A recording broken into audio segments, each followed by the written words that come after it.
Dimanche 27 février 2022, mesdames et messieurs, bonjour et merci de regarder RTI 1, il est 6h30. Et on démarre ce flash d'informations avec les activités du Premier ministre Yamoussoukro. Dans la capitale politique ivoirienne, Patrick Hachi a procédé à la pose de la première pierre du lycée professionnel de la ville. La future technopole sera livrée dans 2 ans. On en sait davantage avec ce compte-rendu de Mahama Traoré. Le lycée professionnel de Yamoussoukro pourra accueillir 1000 étudiants à former dans les filières de l'électricité électronique, la maintenance véhicule-engin, le froid et la climatisation. Il sera bâti non loin de l'Institut national polytechnique Houphouët-Boigny de Yamoussoukro, renforçant ainsi la vocation de cité du savoir de la capitale politique. En moins d'1 an, le gouvernement a multiplié les interventions structurantes dans le secteur de l'enseignement technique et de la formation professionnelle, entre autres la réhabilitation du CBCG de Boaké, celle en cours du lycée professionnel de Jacquesville ou encore le lancement en janvier dernier du projet de construction de 7 nouveaux établissements dont fait partie celui de Yamoussoukro. D'autres actions comme la réhabilitation complète du lycée technique de Cocody, du lycée technique de Yopougon, du lycée professionnel commercial de Yopougon sont en cours et s'achèveront en 2022. À travers ces actions, il s'agit de proposer un cadre de travail adapté, attrayant et valorisant pour les jeunes talents, car le développement de la formation professionnelle, en synergie avec le secteur productif, est source d'accroissement du taux d'employabilité et partant de la réduction significative de l'oisiveté et du chômage. Outre la formation initiale, le lycée professionnel de Yamoussoukro sera aussi le cadre de mise en œuvre de l'école de la deuxième chance, celle dédiée à la formation professionnelle de courte durée des jeunes déscolarisés en vue de leur insertion rapide. Pour notre jeunesse aujourd'hui, la voie royale de l'enseignement, ce n'est plus celle seulement de l'enseignement général. C'est celle de l'enseignement technique et professionnel. Parce que la Côte d'Ivoire a aussi besoin d'ouvriers, de techniciens, d'ingénieurs pour accélérer la marche de notre agriculture comme de notre industrie, de nos entreprises et de notre marché de l'emploi. Vous êtes donc formés ici, pas pour Yamoussoukro, pas pour la Côte d'Ivoire seulement, mais pour être prêts à affronter le monde. Et dans ce combat, on ne triche pas. On ne triche pas avec le travail. Parce que si vous trichez, il vous rattrape toujours. Un jour ou l'autre, au moment où vous y attendez le moins. Alors soyez honnête avec le travail. Trichez avec tout, mais le travail, soyez honnête avec lui. L'effort, soyez honnête avec lui. Parce que toujours, certainement au moment où vous y attendez le moins, il vous récompense de tous ces efforts. L'enseignement technique et professionnel n'absorbe actuellement que 5% des effectifs du secondaire général. Le lycée professionnel de Yamoussoukro et les autres à construire sur le reste du territoire visent à porter ce taux à 30% d'ici 2030.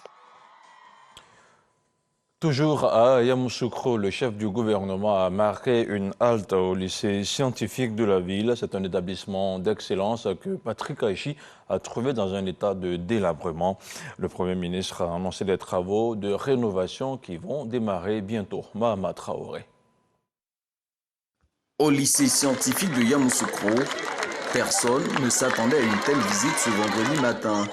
Celle du chef du gouvernement dans ce mythique temple du savoir. Une fois sur place, Patrick Hachi se rend dans une salle de classe pour échanger avec les élèves. Qu'est-ce que vous voulez devenir plus tard? Je vais être pilote. Je vais être pilote, oui. Et toi, docteur? Agronome. Agronome. C'est en tout cas de très bonnes choses.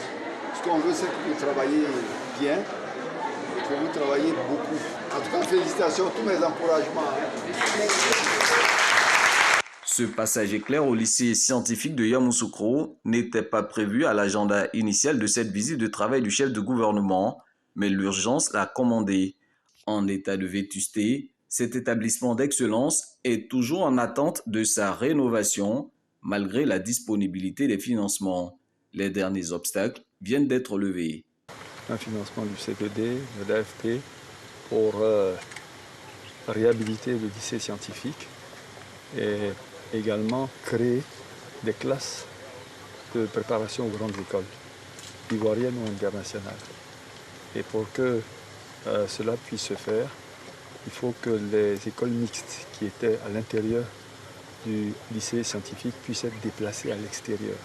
Mais là également, nous avons les financements pour construire ces écoles-là. Le problème était celui de mobiliser des terrains à taille et superficie suffisante pour démarrer le projet. Je crois que là, avec monsieur le préfet, ainsi que ses collaborateurs, ce site-là sied parfaitement et pourrait donc très rapidement être mobilisé, moyennant donc des purges qui vont se faire très rapidement pour que les travaux puissent démarrer, puisque l'entreprise est déjà identifiée, les financements sont identifiés. Ça veut dire que ces écoles-là, normalement, doivent ouvrir pour la rentrée prochaine.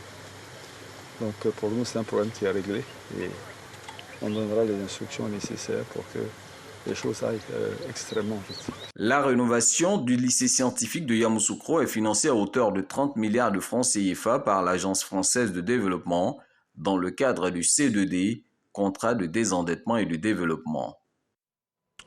On se rend maintenant en France où, après un an d'interruption due à la pandémie de Covid-19, le Salon international de l'agriculture a ouvert hier ses portes à Paris. L'édition 2022 mettra en avant les défis du moment, à savoir la transition écologique, la durabilité du cacao et la rémunération des producteurs. Et la Côte d'Ivoire, qui participe à cette édition, a réaffirmé son engagement à transformer structurellement son économie. On regarde ce reportage de notre envoyé spécial à Paris, Cheikh Aboubakar connaît. De petits mots par-ci, des salutations bien nourries par-là. En gros, des retrouvailles entre professionnels et passionnés de l'agriculture venus des quatre coins du monde. C'est à raison que cette 58e édition du Salon international de l'agriculture est baptisée Édition des retrouvailles, avec pour thème principal l'agriculture, notre quotidien, votre avenir. Un thème des plus évocateurs qui met en valeur l'importance du travail des agriculteurs du monde, une importance que la Côte d'Ivoire a démontrée au cours de ce premier jour avec une présence qui ne pouvait passer inaperçue. Après une visite des stands de la Côte d'Ivoire, 2 au total, le ministre d'État, ministre de l'Agriculture et du Développement rural, chef de la délégation ivoirienne, s'est dit fier que le pays leader mondial du cacao s'illustre de fort belle manière à cette messe agricole. Vous-même, vous avez vu nos stands qui sont le témoignage de ce que nous sommes venus vraiment pour représenter notre pays.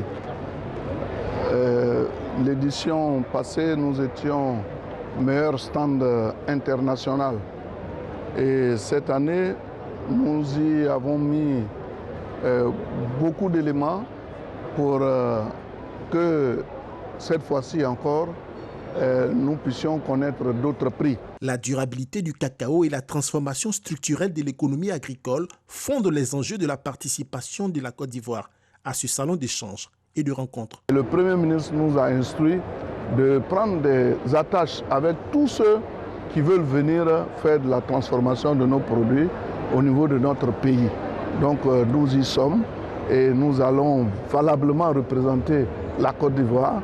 Déjà, vous-même, vous voyez, c'est aujourd'hui l'ouverture et la mobilisation extraordinaire que vous voyez autour de nos stands est la preuve que la Côte d'Ivoire compte dans le concert des nations.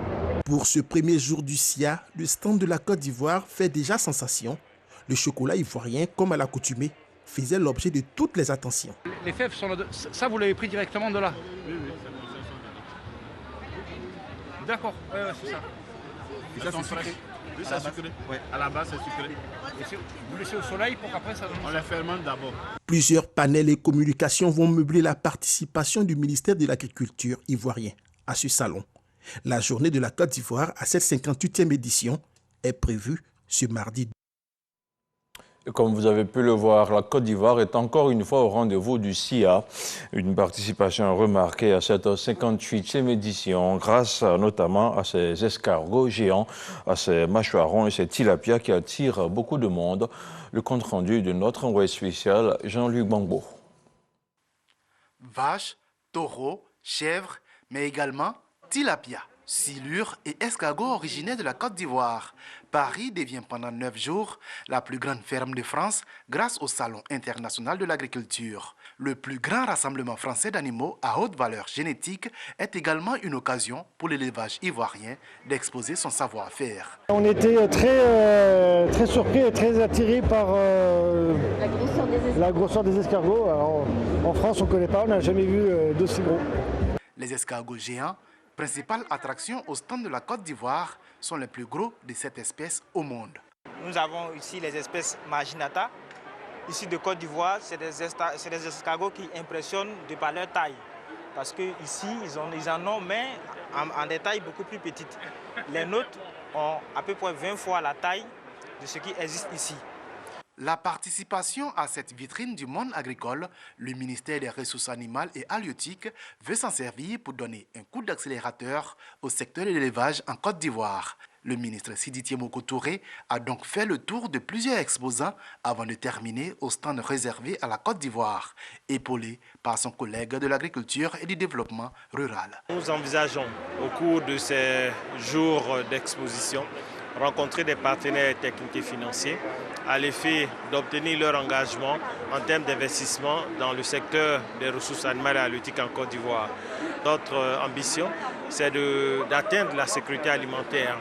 Et cette problématique est d'autant plus importante que nous sommes malheureusement tributaires des approvisionnements venant des pays limitrophes et même ailleurs. Avoir ici des partenaires sûrs qui pourraient accompagner durablement les acteurs nationaux, telle est donc la principale mission du ministère, mais également proposer au monde extérieur les compétences de la Côte d'Ivoire en matière d'élevage.